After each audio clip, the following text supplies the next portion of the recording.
Okay, so welcome, Sarah. Thank you so much for joining me. How are you today? I am really well. How can you not be well with such beautiful weather? I know. So good. Um, Please tell us what it is that you do and how you got to where you are today. Okay. Well, first of all, Chloe, thank you for inviting me today. I'm a certified sex, pleasure, and intimacy coach. So I help mainly women and couples to, I word it as to ignite their sexuality, discover and express what their true sexual nature is, not what they think they should be or expect they should be. And then once we access that, I see time and time again how it ripples out into all aspects of our lives. So really helping people to live their full potential with their sexuality is like a fuel for that. And I didn't get into this work because I was great at sex, which often people expect. I got into this work because I had my own challenges around sex. So I was terrified about sex. I didn't like my body. I didn't like my genitals. I didn't know what I wanted. I didn't know how to communicate it, even if I did. I was unhappy as well, just in all aspects of my life. I was in a corporate career at the time, and I knew my sexuality was the place where there was the most fear, but nobody mentioned it. You know, even in personal development workshops 15 years ago, sex was just like this taboo word. And, you know, that quote about the place where you have your fear is the place to tread. And it certainly was for me. So accessing that sort of 15 years ago, I went on a huge healing journey and just saw how powerful addressing this area of our lives is for so many people, and the transformations that people were having, how they were just enjoying their lives more, felt better about themselves, their health was improving, their relationships, their creativity, so much rippled out from this. So I just found myself, life just took me on this route to be doing this as a career. And I just feel really passionate about it because there's often not many places we can talk about this openly and honestly still, even though sex looks like it's everywhere, in so many people's lives, it's still a source of struggle and taboo and discomfort. So here I am today, sort of waving the flag that actually you can address this area of your life. It's not as scary as you might think.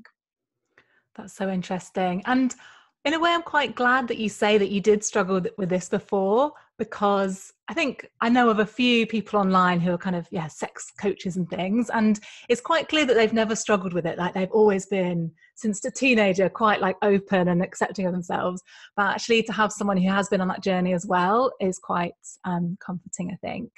And yeah, I totally agree about the fact that it's even now such a taboo. Even now people don't talk about it. People are not experiencing pleasure or not having as much sex as they want to, or feeling so anxious about it, and not talking about it. It's like Yeah, still such a hidden thing even in 2019. it's amazing. Yeah, so I'm curious about what are the main things that you see people struggling with? So, so many things, and I think just the fact that people don't talk about it, often things that might be addressed really easily build up over a period of time because they don't have the language to talk about it, they're scared of talking about it, they don't know how to, a lot of different reasons. And I feel that one of the biggest issues as well is lack of education. If we had a culture where we had healthy education and we learned to talk about it as children and young adults in a healthy way, I wouldn't see so many people that I see in my practice. You know, that's how huge the influence is. So lack of education is massive. Also, sexual confidence. And this can come from many different things. It can come from lack of education, but it can come from trauma, all sorts of different things. So for example, people who feel like they don't know what they're doing, or they are imagining what the perfect sex life would look like and they feel that they're falling short of it, or all of their sex is focused on goals. So goals of having to have orgasms, looking a certain way, having erections and different things. So again, they're putting pressure on themselves. So performance anxiety kicks in around sex. And that's something that's very common, that performance anxiety, not able to switch off and enjoy sex and relax. So for example, stress and exhaustion massively impact people's sex lives. Things like body image, relationship dynamics, not knowing about our pleasure and our bodies. So, for example, maybe not able to orgasm, different life stages. So, for example, after childbirth, perimenopause, things like that. And then there's a whole load of other sort of patterns. So, for example, things like people just feel shame and guilt about who they are as a sexual being. They might say to me, I have this fantasy, is what I'm thinking normal, for example? And for women, one of the things that I see a lot of is this, we have very different social messaging around sex as women. And we're not often raised in our families to ask for what we want and go for what we want, unless it's within certain parameters. So I see a lot of women who are, for example, people pleasers, who want to be perceived to be the good girl and don't know how to access different parts of themselves, or they suppress themselves. So in sex, they only know how to be a certain way. They don't know how to find their whole selves. They don't know how to be at ease and flow. So it's, again, back to the performance. So, I mean, those are some of the issues that I sort of work with all the time. And there's more. There's absolutely more. Rarely is there one issue that somebody comes to see me with. As we chat and unpick it, there's often numerous things that are impacting on the concerns that they're having. Gosh, there's so much, isn't there? And yes, it's as though, like, all the issues that we have in our lives, if we are people pleaser, if we don't feel good enough, that's going to translate into our sex life more. Absolutely, to some extent. Well, there's a beautiful phrase: "How we are in anything is how we are in everything." Okay. And so I think it's T. Harvey Eker, who's quite a famous coach. And so often if somebody's not communicating for their sexual needs, or they don't know what they want, that's reflected in the rest of their lives. And actually, sexuality is a really potent place with the right sort of support and knowledge to explore that. And often then when I'm working with people, as they explore their people pleaser dynamics and they unpick that sexually, it ripples out into the rest of their lives really easily, actually, often. Yeah, because it's such a because when we've got the people pleasing, or whatever condition patterns they are when it comes to sex, they're often coated with shame and guilt. So the power of unpicking those is really phenomenal. Wow. So if we're working on our sexual issues, then that can have other effects in other areas of our lives. Massively. I see it all the time. That's so interesting. Yeah, I was just reflecting on, like, the sex education that I think I got at school, where it was a classic, put a condom on a carrot or whatever. And I remember people fainting in the class because it was such a, like, I don't know, such an intense experience of embarrassment and shame. And people were like literally hysterical in my school. I remember it. And we're not taught about anything about what sex actually is. It's like that mechanical thing of, like, put a condom on. But yeah, what do you think? What would you want people to know from an early age, do you think, if you were going to teach people that? So I think it's very mechanical, the education that we have, and still a lot of children do, but it's also very fear-based. So it's how not to get pregnant, how not to get STIs, rather than, here's your bodies, they're amazing things. Get to know your body, and to talk about pleasure, communication, how to put boundaries in place, how to negotiate consent, for example. What is healthy sexuality and what does that look like? So some of these discussions, I think, would be so helpful. And obviously it's got to be age appropriate, but it's coming at it from a positive place, rather than, oh, here's something hidden and we better educate children so they don't get pregnant, but there's nothing about it. It's not positive. And a lot of people that deliver sex education are teachers in the schools that maybe haven't had specific training, and then have to go on and teach the children maths or history afterwards. And I feel that's really unfair on those teachers. And actually, I feel across the board, schools should have specialist teachers that come into schools and teach this, who have the knowledge. And I've heard stories of teachers, like, walking out of classes when they've been asked difficult questions, and just not been literally, like, walking out the class. And so I feel there's just there's a lot happening at the moment, and there's a lot of people advocating for great sex education, and there's a lot of amazing work being done, but certainly not enough. So I think for me, the thing is around positive sex education, And not to be afraid. Young teenagers are going to learn this stuff online. If we don't teach them it in a way that's very healthy and empowering, they're going to learn it in more unhealthy and disempowering ways. So it's like, why avoid this when it's just so essential? And I totally believe if you were to look at the effect that no sex education has on people's lives, that maybe leads in unhealthy relationships, depression, anxiety, mental health issues, alcoholism, all sorts of different things that stem from lack of education or negative sexual experiences that they weren't equipped to deal with, I think it would be significant in our culture.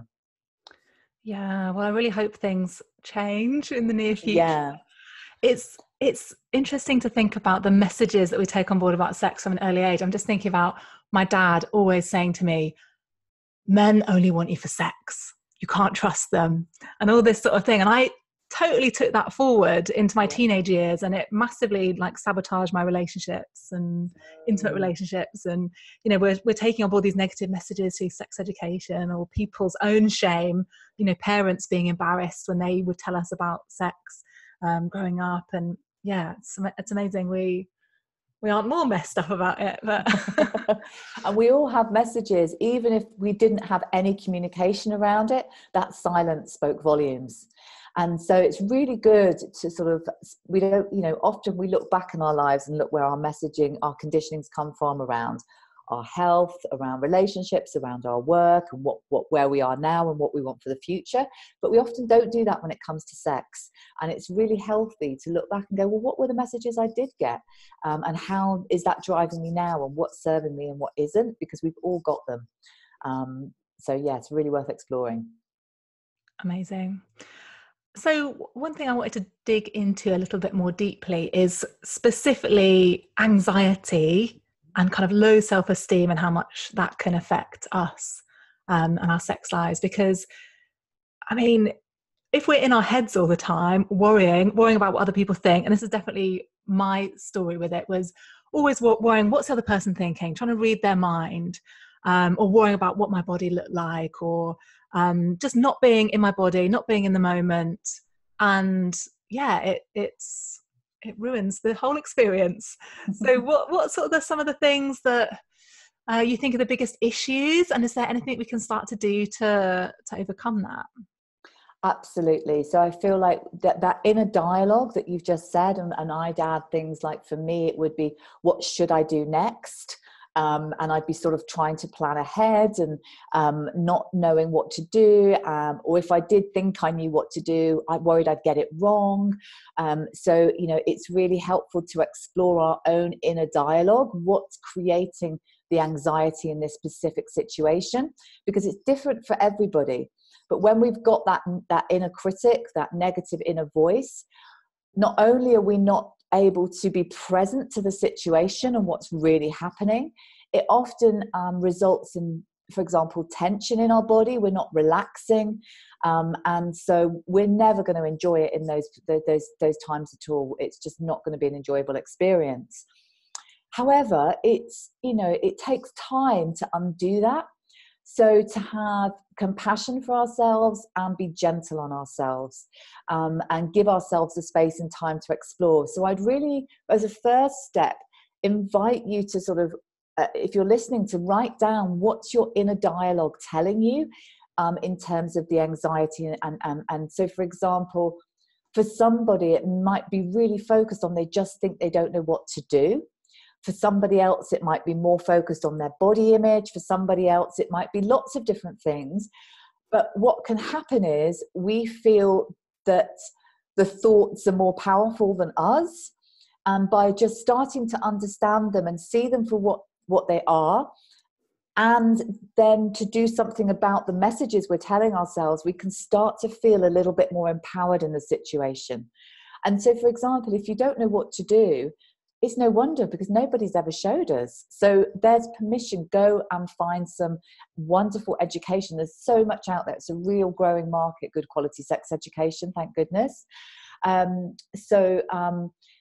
example, it might be getting some support. It might be going to talk to somebody like a coach or a therapist around some of it. But even just bringing awareness to it can start to shift it. you might have a partner that's supportive, for example, and actually you may have a partner who's having a similar inner dialogue but not able to worry. We worry about sharing it with another person because of how they might think of us. So that's one aspect, is really examining the thoughts. One of the biggest things that I find really helps is, how do we actually access more presence in our bodies? So for example, we just by bringing more awareness into our bodies, learning more about how our bodies and our pleasure works, paying more attention to what's happening in our bodies. I believe that we all have our own innate body wisdom and erotic wisdom, that when we're really connected and we tune in to what feels right next, our body will just tell us, it just knows. But that's a practice, and that absolutely takes time. And it's not just about the bedroom. A lot of this is really developing these practices outside the bedroom, so that when we get into some sexual activity, we're more at ease with them, rather than just trying them out necessarily in the bedroom. So I really encourage, that anything that helps us to access being in our body more, feeling our sensuality more. So that might be things like dancing, doing yoga, qigong, taking mindful walks, allowing ourselves to have experiences of relaxing. So many people are so busy, so stressed and exhausted, so it might be having a lovely massage, and we can do amazing self-massage. So lots that helps us to get in the body can really help. And also, one thing I think that's really important to mention is the way that we learn to do sex, in my experience, is something that can create anxiety. So for example, how we learn to do sex is we focus on the goal. So we have set ourselves up that successful sex with a partner or on our own equals both people having orgasms, ideally at the same time, a male body ejaculating, a female body orgasming. And so when we have goals set up like that, we can't relax and enjoy the direct experience, because we're always wondering how close we are to these goals and will we get there. And that's what sets up the performance anxiety. So when I work with people, I talk about how do we move beyond a performance-based model of sex to a pleasure-based model, where the only goal is pleasure.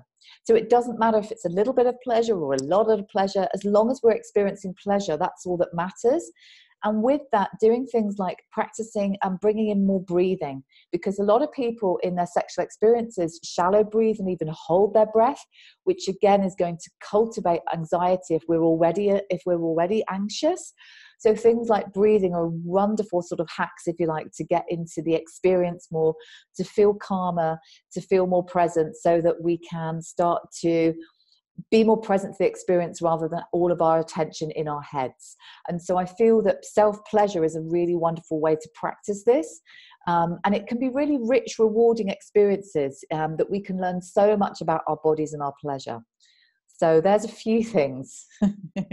Yeah, okay. So it's almost as if when we're too focused on the goal, we can't enjoy the journey.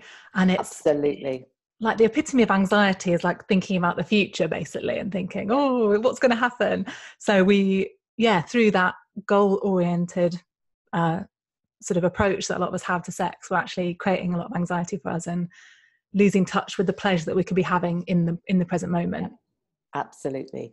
And it can be a shift for some people to move from one to the other, because for example, a lot of people from an early age have masturbated and they've learned to do it quickly and quietly, which is cultivating tension in the body, which when we're tense creates shallow breathing. When we're breathing shallowly, we're in the nervous system side that's more about sort of fight or flight, anxiety. So often our core patterns and habits that we've learned will perpetuate that. So a lot of it is about really spending time to undo those habits and patterns, and just notice, where am I holding tension in my body? Where am I holding my breath? And the more we do that, the more we're creating space to be present to the experience and just enjoy the journey. So it's give yourself time and patience. For most people, that's not an overnight shift. Yeah, absolutely. Is there a certain type of breathing that people should be doing, or is it just deep breaths, or is there something that you can specifically recommend? I feel for most people, it's simply deep and full breaths. Yes, once you've mastered that and that's become your habit, then there is other types of breath you can do. But and it's a wonderful thing to explore. Breath is an amazing key into shifting our experience of our pleasure and deepening that. However, for the majority of people, they're breathing shallowly, and they're maybe even holding their breath quite a lot when pleasure is really exciting. So just to notice that, and then and you might go away now into your self-pleasure or your partner experience, and the first thing you'll do is notice how much you're shallow breathing and holding your breath. And that's brilliant, because you're starting to become aware of something that you weren't aware of. And then bit by bit you notice that you're shallow breathing, and then take a really nice deep breath. And I find one thing that's really helpful is on the exhale to make some sort of noise or sigh sound. Yeah. Because, and it's having pretty much an even inhale and exhale. And it's not a pushing the breath out. It's letting the breath come out naturally. And our pelvic floor and our jaw and our mouths are quite interlinked. So when we're more relaxed in our jaws, we're more relaxed in our pelvic floors and our whole body. So people learn to not make sound or only make sound when they orgasm. And one of the things that can really help us to relax and be more present is making a bit of sound in our sexual experience. So taking a breath in and it just literally needs to be that. And so simply doing that. And for a lot of people, it's really good to do that, not just in your sexual encounters, but in everyday life as well. So a lot of the time when I'm working with people come back and go, do you know, I tried that breath in a meeting the other day because I was feeling a bit stressed, and it was amazing. Because I'm sure from your work, you've come across this lots as well. We are a nation of really bad breathers. So any deep, conscious, full breath starts to shift things. Okay, that's such good advice. So breathing, sighing, being present, letting go of the goal. I'm sure I read somewhere in a book, when you breathe more, you feel more. Absolutely. That's one of my mantras, actually. The more you breathe, the more you feel. Yeah, okay. Absolutely. Because when you're shallow breathing, it's like if you were to stand and shallow breathe, you immediately find that your legs lock, your whole body locks and becomes rigid. You cannot do a deep full breath like that. And so when all your attention when you're shallow breathing is up towards the top of the body, and it's like your oxygen and everything can't flow fully through your body. So if you just bend your knees a little and to take a full breath, which is more natural, it's like you can feel more in your hips and your awareness shifts. So literally, the more you breathe, the more you feel. So, my number one tip for all of this is breathing, because if we don't breathe well, everything else is going to be limited anyway. So the breath is such a key to accessing all of this and to accessing more presence and pleasure. Brilliant. And that's something we can all do. It's free. We can all access it at any moment. Such good news. What about... Absolutely. So simple. Yeah, but we all need that reminder as well. It's like constantly reminding of this, just breathe. What about body shame? How does that come into things in your experience? Because it's got to be massive. I read a statistic the other day that 90% of women feel ashamed of their body. So that means they're not feeling good enough. They're feeling worthless, negative emotions about their bodies. Wow, that's a really huge statistic. I was looking at a study recently, and they were saying that 1/3 of UK adults felt either anxious or depressed about their body image in the last year. And I was thinking that's got to be higher. Shame's a different question, but it's very significant. And, we're constantly bombarded with adverts, which are around, this is how beauty is. And, so many people I work with, particularly women, a big pattern that they have is comparison. So they're continually comparing themselves. And when I say to women, when you're comparing yourself, you're continually telling yourself what you are not. So I'm not that thin. I'm not that beautiful. My skin isn't that clear. My breasts aren't that size. And so that takes, that's like literally just like hitting ourselves every day and beating ourselves up. And I know that place because I've done it so much myself. It was one of the biggest energy drains that I was doing for myself, comparison.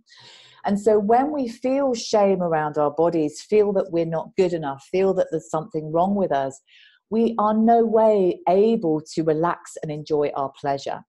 And we might be worrying during sex about what angle we're seen at and different things. You know, I've worked with many women where they can't have sex without certain items of clothing on, or even with the lights off. And or women that have, before they're able to be intimate with their partner, have had to have gone through a specific beauty routine of makeup on, legs shaved, everything. And in my experience, the clients that I'm working with who are heterosexual men are just like, I don't know what my partner's going on about. I just think she's amazing. I think she's beautiful. I don't even notice all the things that she's talking about. But as women, you know, I think there's a particular flavor to body shame. So yeah, it's huge. It's absolutely huge. But I totally believe that we can shift it. And you know, it's been my journey. I hated my body, didn't like how I looked, didn't, like I said at the beginning, thought my genitals were actually deformed. And reclaiming that for myself and going on the journey of learning to love my body. And, you know, there's still odd days where I might notice a negative comment come in, but overall, I've really shifted that. And I've seen many women that I've worked with. So I think if you're feeling that shame, not to feel that that's something permanent, because with practice, you can absolutely shift it. Would it be helpful to share a couple of things that might work for people? That would be brilliant. Please do. So I think it's really good to, there's a wonderful film out, I don't know if you've seen it, called Embrace, which is a documentary about body image and a woman who went on a whole journey around her body image from Australia. Yeah, I've seen that. Did she kind of become a bodybuilder and then... Yes, and then realised how unhappy she still was. Yes. Yeah. So good.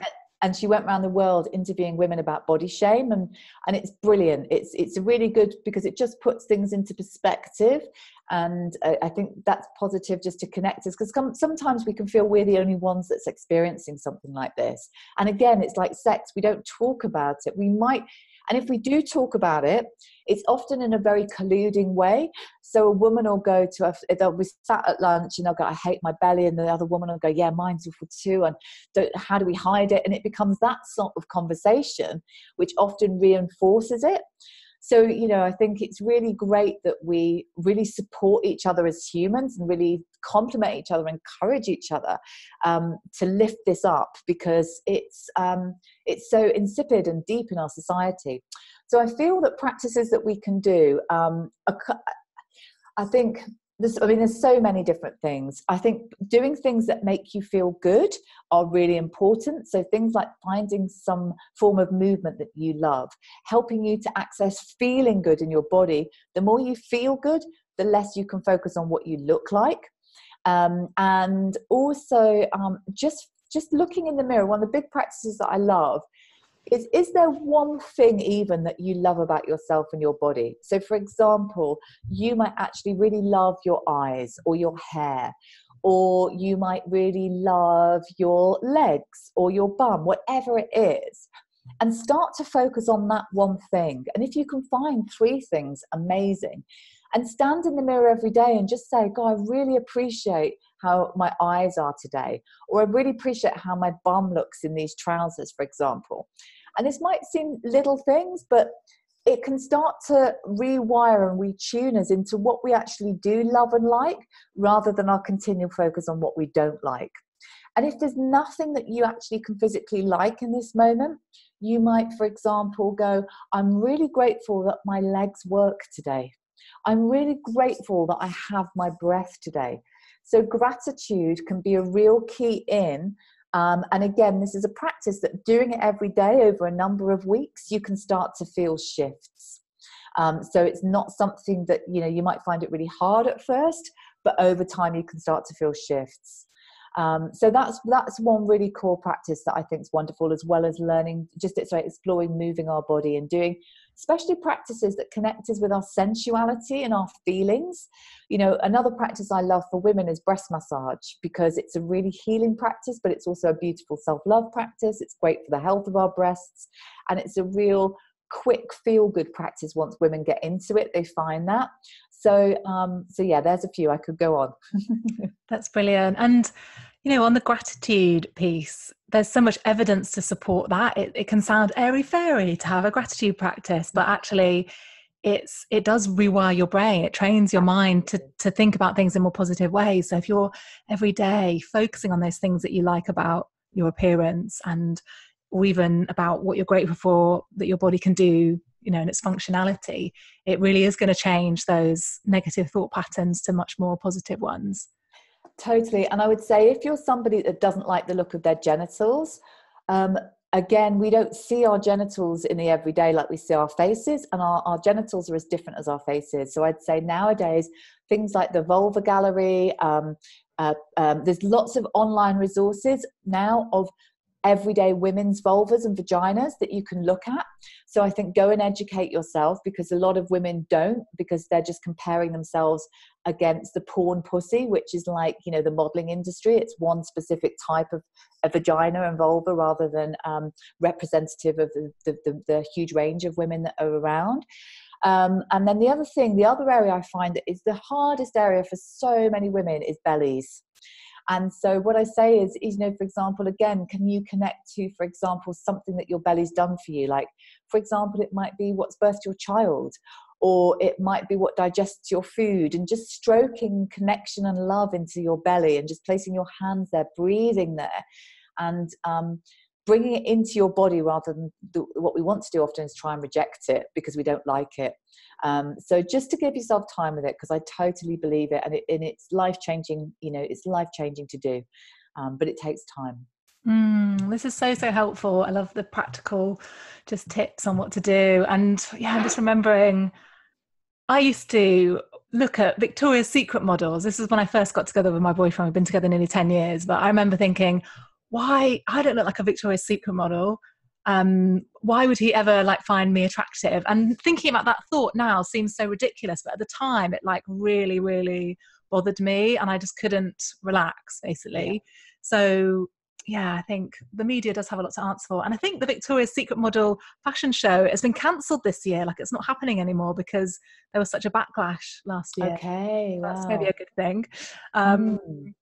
But yeah, just having that gratitude for our own bodies, what they can do, and connecting with ourselves, I think is so helpful.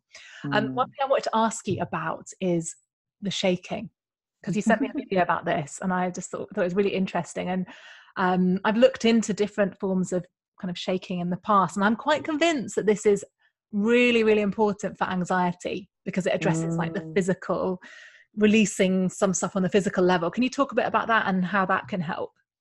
Absolutely. So the shaking practice is literally standing with your feet on the floor, with your knees bent, and just bouncing up and down and just letting the body shake. Okay. And it shouldn't hurt. There should be no stress on the knees.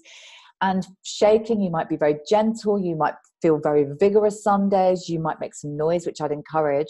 And if you look at animals, so for example, if you've got like a fox chasing a chicken and the chicken manages to get away, or a lion chasing a gazelle, whatever it is, when that animal gets to safety, the first thing that they do is they shake. And the shaking literally shakes all of the adrenaline and stress of the situation and fear out of their bodies. And then they just trot off as if nothing's happened. They don't hold on to anything. But in our culture, we don't release the energy that we build up if we're feeling anxious or stressed or fearful, partly just because we don't know how to do it. And so one of the quickest things I find to help shift is this shaking practice. And I've worked with a number of people with anxiety who have come back to me and found it super helpful, so much so that they've been going into the toilets at work and just secretly shaking for a couple of minutes to then enable them to go back into the office and handle the situation. And it's so simple. In the Taoist tradition, one of my teachers calls it transforming stress into vitality. So I'd invite you to have a go at it. see how your body feels beforehand, and then check in with how you feel afterwards. And I'll pretty much guarantee you that it will be very different. So it's so simple, but really, really powerful. And you know, often when people, for example, are working on a self-pleasure practice, I'll say shake at the start of it. Get any tension or stress out your body. Helps you to become more present. Helps you to, you know, imagine shaking off your anxious thoughts.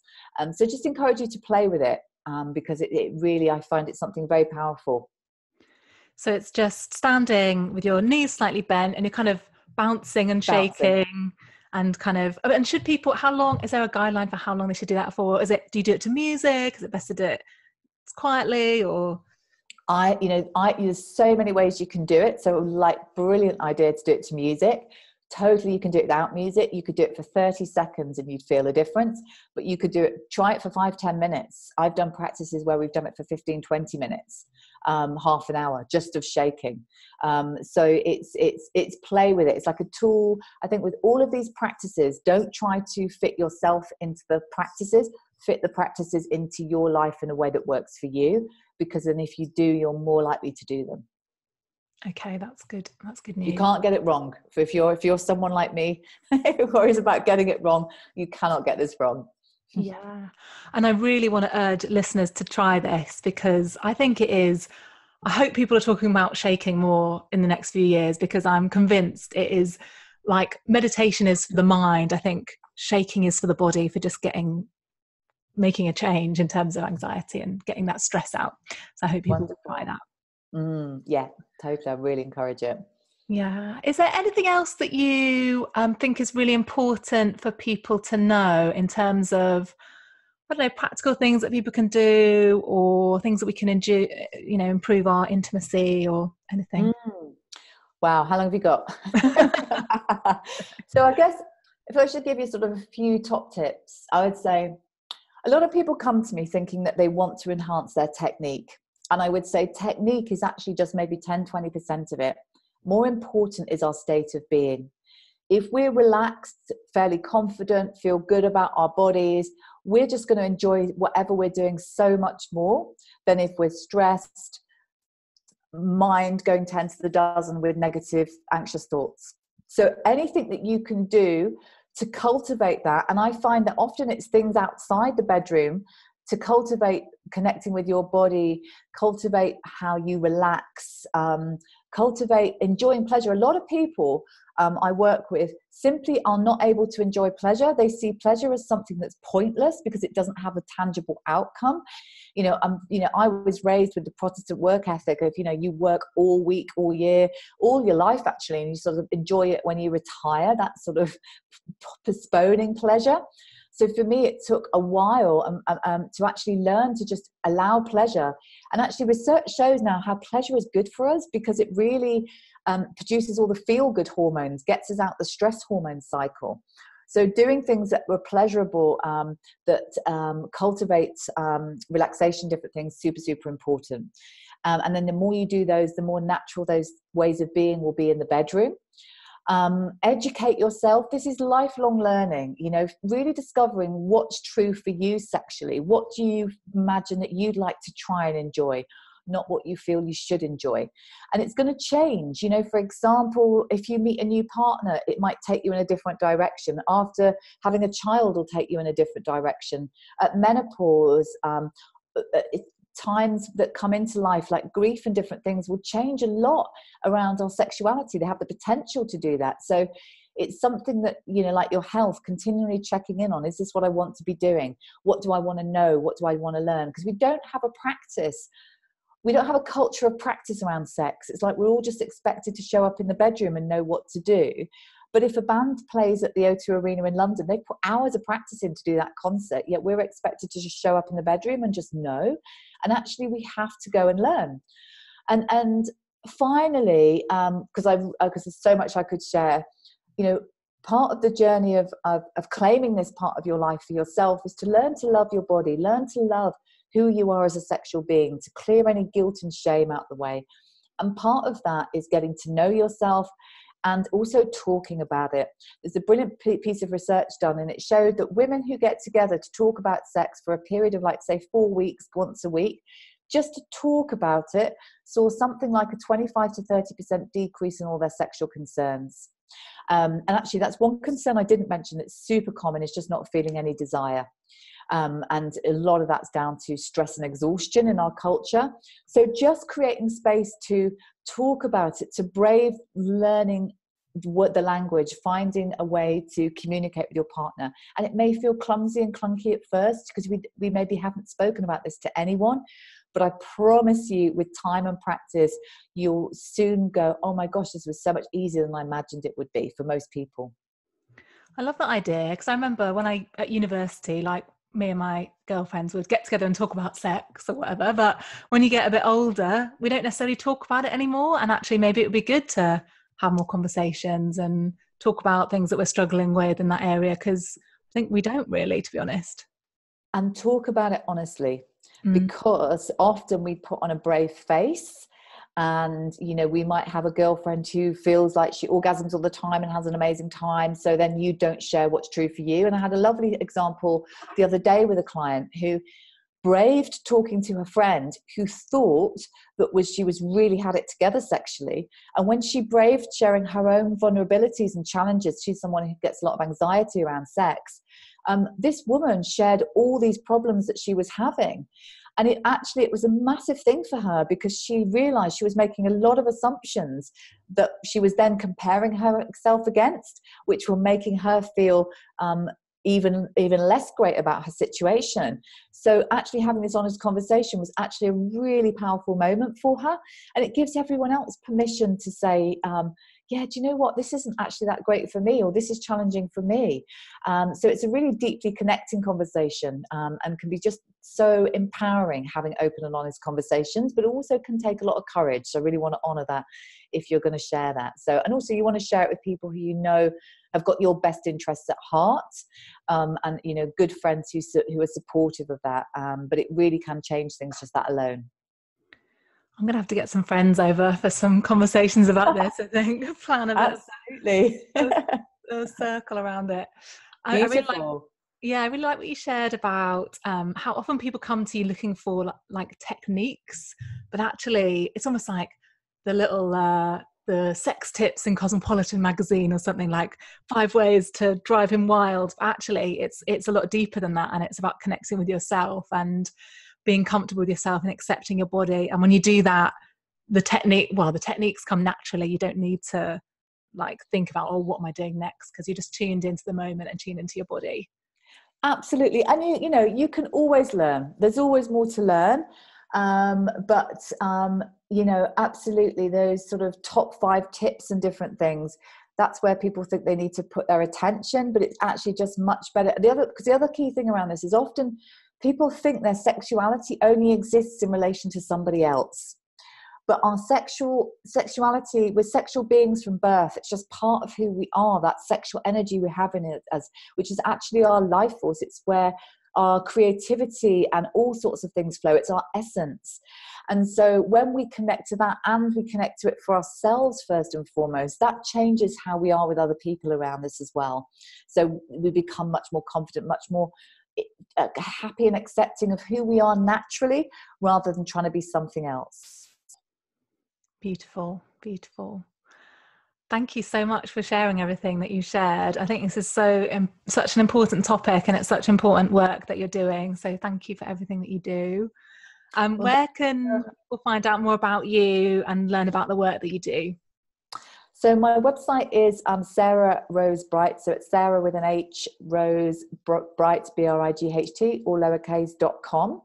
And if you search for me on Instagram, I have quite an active Instagram page where I do lots of little Instagram TV little podcasts with lots of just really helpful, useful snippets of information. So come and say hello there. And also my Facebook page, Sarah Rose Bright Sex Coach. So thank you for inviting me, because it's so wonderful that you're creating space for this conversation with your listeners, because it is such a huge area that's having such an impact on so many people's lives. And so, you know, I really, I guess if I had a final message, if that's okay, it would be to say, you know, to get some support for yourself, and don't be scared. so whether that's finding something like a coach, or it's picking a book up, because even picking a book up, start to challenge some of the beliefs you may be having about this area of your life. And it's so common, the statistics on people who have challenges in this area of their lives for all sorts of different reasons. You are so not alone. And addressing this can be so, the gifts are amazing. So whatever the support is, whether it's talking to a friend, studying videos on YouTube, whatever it is, but find the support that resonates for you.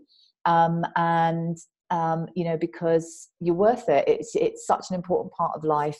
And so I just say, don't be scared of getting help. Often the first thing, the hardest thing is making the first step in this area. And then once you start to unpick it all, unravel it, and see, wow, no wonder this was such a challenging area, because I haven't had any education. All these things have happened in my life.